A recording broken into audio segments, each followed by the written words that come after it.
So this is one of my most favorite part of the jobs, is to come out and hang out with students, and so we can learn together. So I really appreciate you coming out. You're doing me a big favor, because I was just in front of a computer today and I got to sneak out and hang out with you guys. That's pretty awesome. So much thanks to you guys for coming out. So I think it's time. Without further ado, is there a territorial Governor Lewis Cass here with us today? Oh my goodness, there he is.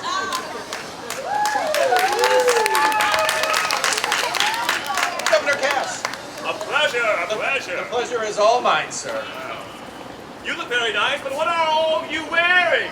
You're not properly dressed for this day's occasion, I must inform you.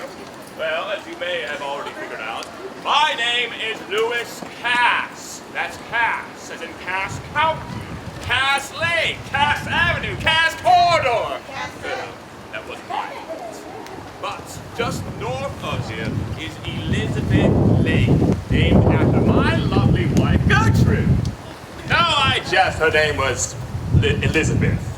As you can guess, we named lots of things back in those days, and sometimes we named them after ourselves. Well, you might have done the same thing if you were there. In fact, I named this county of Oakland. Double, in fact. I named this little town of Royal Oak. Story time! It was 1813, and President James Madison asked me to tame wild Michigan.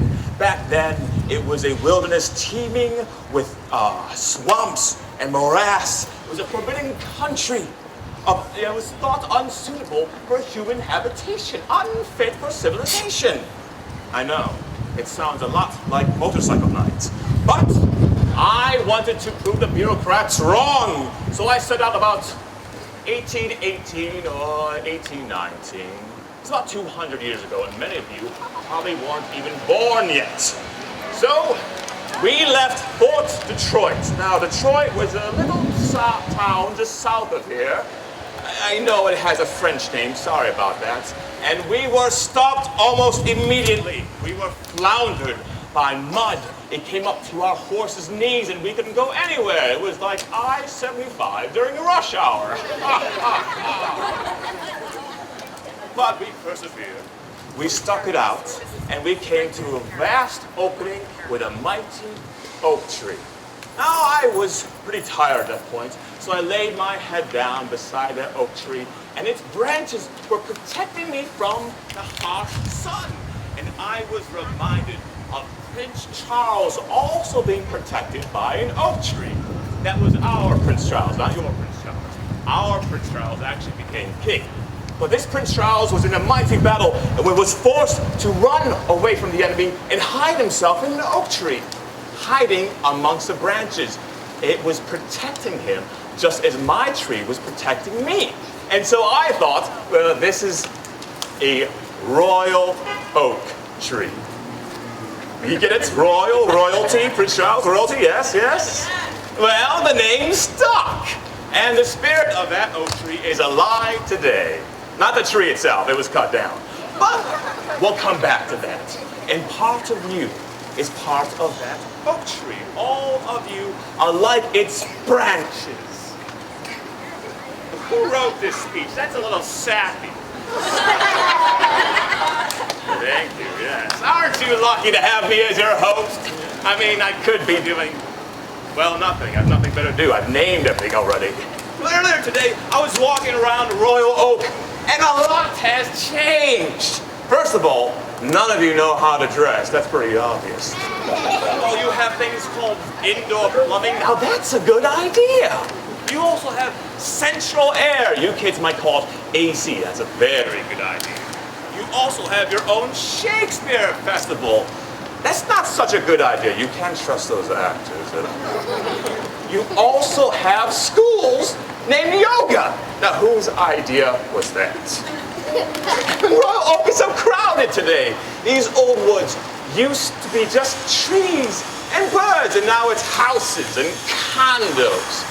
We had a vast agricultural landscape with a vibrant town in the center for trade. And you have a farmer's market, but no farms. It doesn't make any sense. Well, Anyway, I think things were a bit better back in those days. I mean, look at this uniform. It was commissioned during the War of 1812 because I was a general in the U.S. Army. I was famous. And even though I named this town of Royal Oak, you can't even give me a street or a park or a smoothie stand. I mean, Detroit gave me a school and a street, and they're French, God help them. Well, we staked out this territory by foot, by horse. We didn't have roads or streets or motor cars or motor buses or motor aerocopter planes. We didn't have people staring into little boxes held in their hands as they're hurrying where? Nobody knows. We didn't have things flying about, these drones as you call them. And we didn't have Crocs.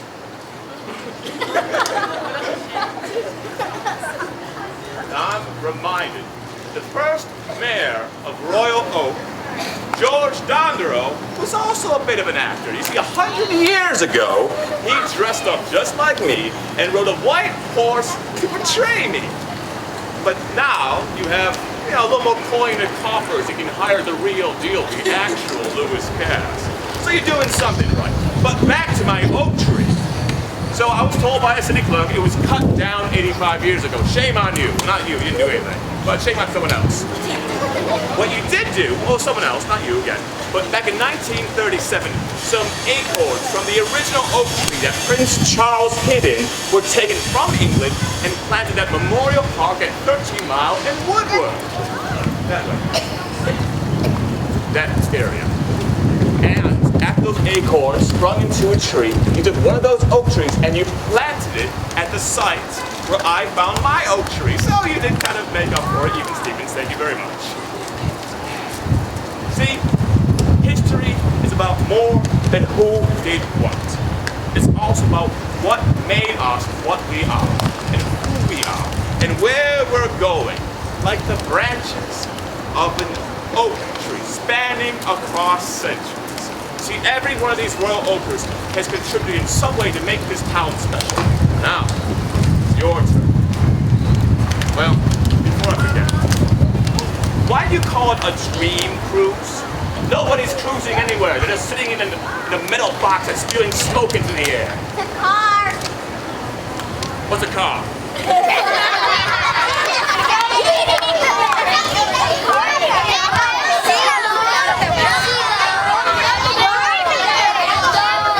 Obviously, none of you have any idea what you're talking about.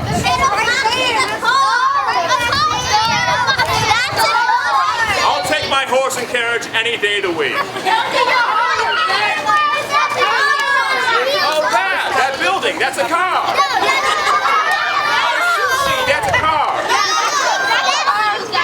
I don't understand any of you. We'll get back to that. We'll talk about cars later on. First of all, last of all, I just want to say that the Dream Cruise was a celebration. Like we are here today doing, we're celebrating a beautiful piece of art commemorating the naming of Royal Oak here in Eagle Plaza. And why is it called Cass Plaza, or Cass is very handsome Plaza? Mayor, can you do something? He's working on it. Well, I'm trying. And you should do the same, to try to make the world a better place. So thank you all for your rapt attention. Have a wonderful day. Enjoy those Doritos.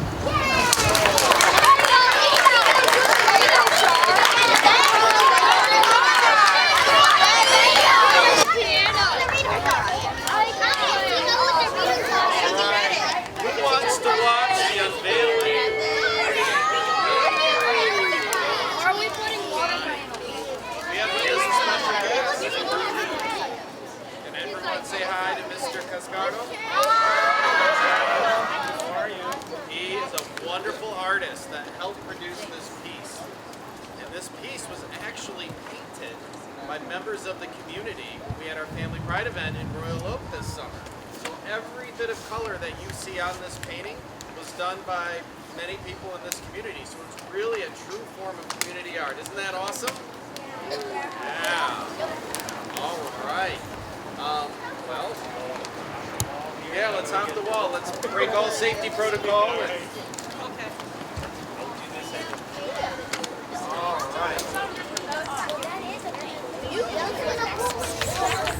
Well, this looks really complicated. Drum roll, please. We're gonna, yeah. You guys ready?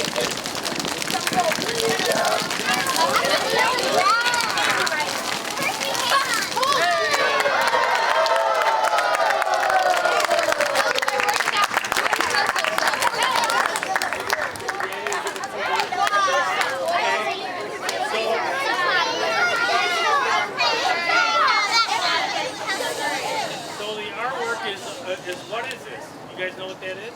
The tree! That's a royal oak tree. And inside of the tree there are hidden things all about royal oak. The Detroit Zoo and some of the school sports teams and Beaumont Hospital. And somewhere in there is the prince. I don't know if you can find him. Somebody find it. Actually, you guys had food today. What did you have to eat? Pizza. There's a pizza in there. There's some food. There's some a guy on the bicycle because people like to bike in Royal Oak. And the bottom of the tree, the trunk, and all the branches it's made out of people. So just like Mr. Cass said, the Royal Oak is about the people, like you guys. So that's what those people are. And actually, there's another little hidden thing. There's me. And I don't know if you'll find me. Maybe you can look later on, but I'm hidden in there too. I had to put that in there. And the mayor, I believe, painted one of the things. Remember what you painted? I remember what I painted. Pointed out? I remember. It might have been that glass of apple cider. Ah, yes. Yeah, cider.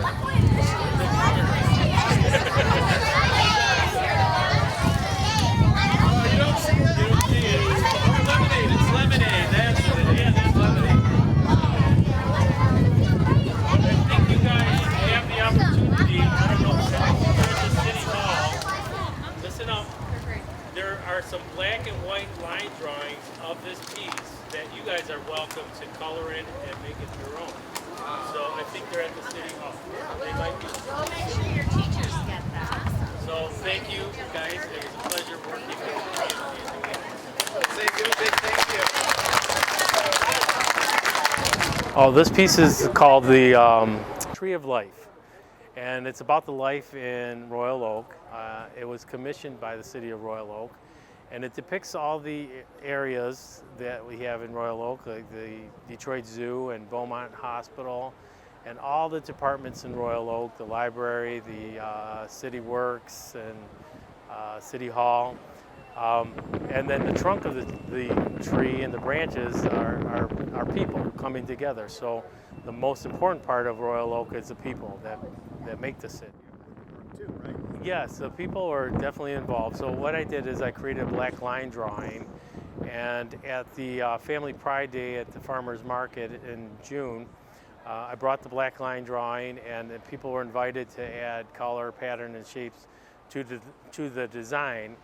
And they were only, there was no numbers or anything, so they were able to pick whatever image that they want and render it in color, and pretty much stayed that color after it was done. I took it back to my studio, tightened it up, and made it pop. And I don't put my name on it until it's ready, good and ready. So, and then the final result is what we see behind us. Well, this particular piece has a message of the naming of Royal Oak. So, we just had a little presentation here on, and I forgot his name, Lewis Cass. He was just impressed by the size of the oak tree, and that's how he came up with the name Royal Oak.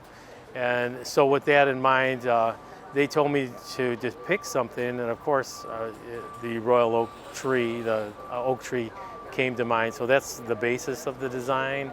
And then I thought, I did live in Royal Oak for a while, and I thought of all the things that are here. And so I depicted as much as I could in the tree, subliminal, and some are very recognizable.